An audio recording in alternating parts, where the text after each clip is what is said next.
Did you know that just below the surface, in a dark corner of the internet, lurks a lurid place full of illicit activity? A mysterious place, not indexed by search engines. A place that's only accessible with specific software, configurations, and authorization. In this Wild West, the identities and locations of users stay anonymous, allowing them to receive whatever information their hearts desire. Today on Screen to Screen, we're logging in and going deep into the history of the dark web. Before we do that, make sure you subscribe to Graveyard Shift and let us know in the comments which true-life horror stories you'd like us to cover in the future. Some might think the dark web sprang up only a few years ago, but it's existed since the beginning of the internet. The dark web has evolved over the years, and no one entirely knows what comprises it today, but most understand it's a home for all sorts of illicit information. As news pundits throw out terms like cryptocurrency and intellectual dark web with increasing frequency, awareness of these terms has spread, but that awareness doesn't necessarily translate to a full understanding. The dark web is a strange place, and exploring one shadowy corner only reveals more obscure areas. On October 29, 1969, a student at UCLA sent the first computer-to-computer electronic message. The system he used to transmit the message was called the ARPANET. ARPANET was the precursor to the modern internet.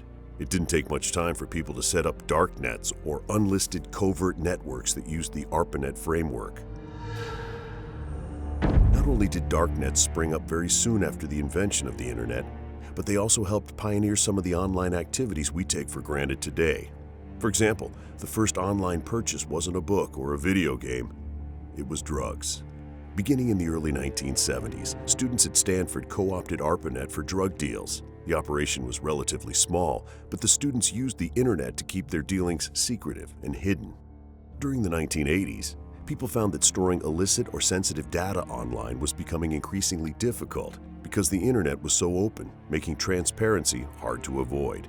To get around that transparency, users attempted to create data havens where sensitive information could be stored far away from the prying eyes of authorities. It wasn't enough to isolate the information digitally. Many users separated their data physically as well. The servers that powered many of these data havens were set up on islands in the Caribbean and in many ways functioned identically to tax havens. Instead of hiding money, people were hiding data. Because these servers, and therefore havens themselves, fell outside of any major country, different rules applied, and people could avoid certain laws. In the latter half of the 1990s, compression algorithms improved greatly, allowing increased peer-to-peer file sharing. Users could easily share MP3s and other music files back and forth without much hassle. A few major sites that hosted this type of file sharing stayed above ground, like Napster and LimeWire, but they were in the minority. It was not permissible to steal music and give it to other people for free, so many of these services went unindexed on the dark web. Today, almost all of these services exist entirely on the dark web, both to avoid litigation and preserve anonymity. In the year 2000, an Irish software developer named Ian Clark released a new web browser called Freenet as part of his college thesis. Unlike browsers such as Internet Explorer, Freenet allowed users to browse the internet in complete anonymity. Freenet also indexed several websites found on the dark web that would otherwise be impossible to discover.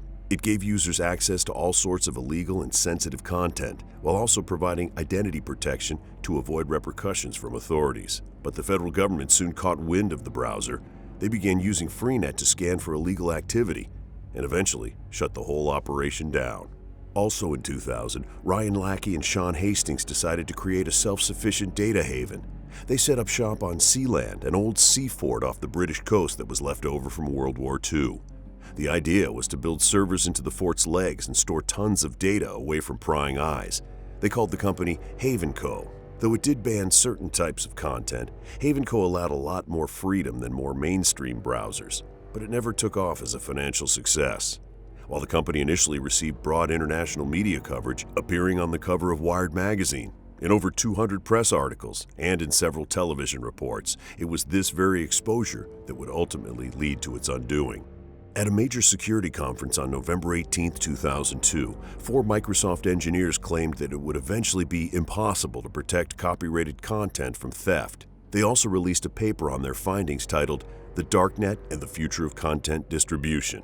The engineers theorized that as technology improved, information would spread more easily.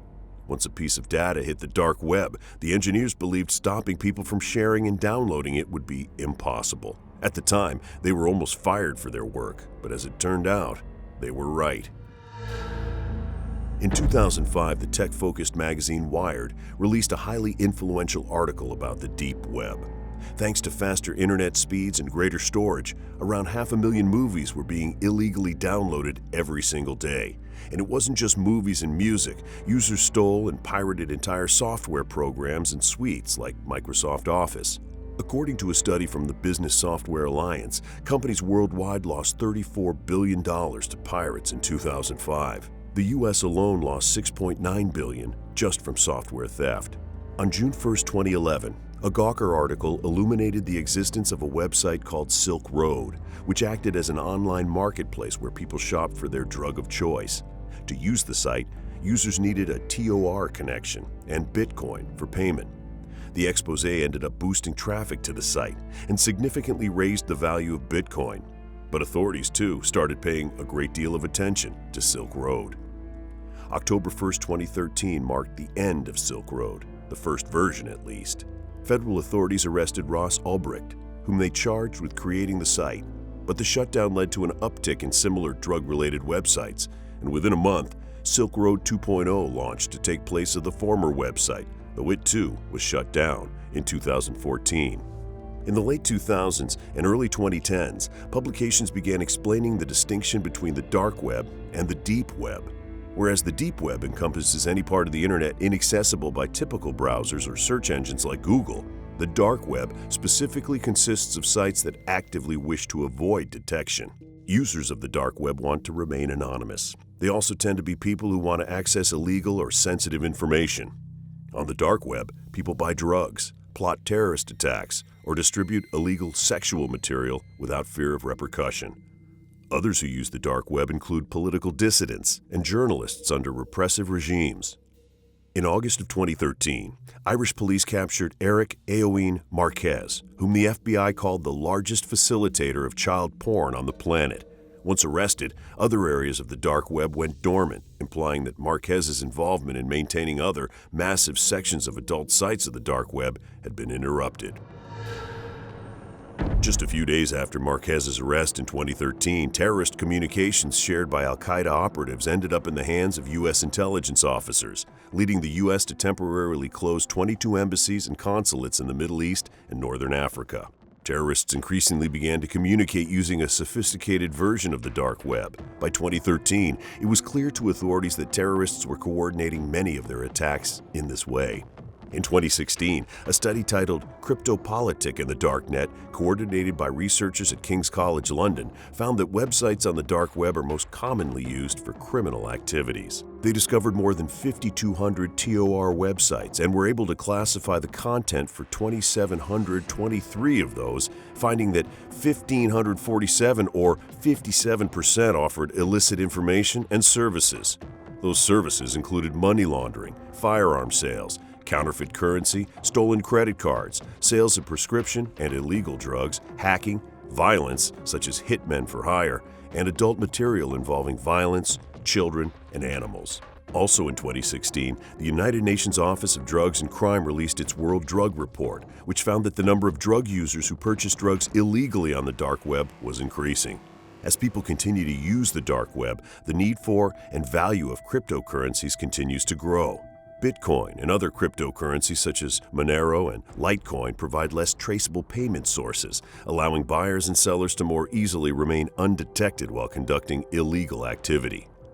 The dark web and cryptocurrency appear to mutually benefit each other. Consider ransomware, for example. When a hacker locks a victim out of their computer, hackers ask for cryptocurrency in exchange for unlocking that computer. As long as the dark web continues to exist, cryptocurrency will likely also remain. So what do you think? Does the dark web have a right to exist?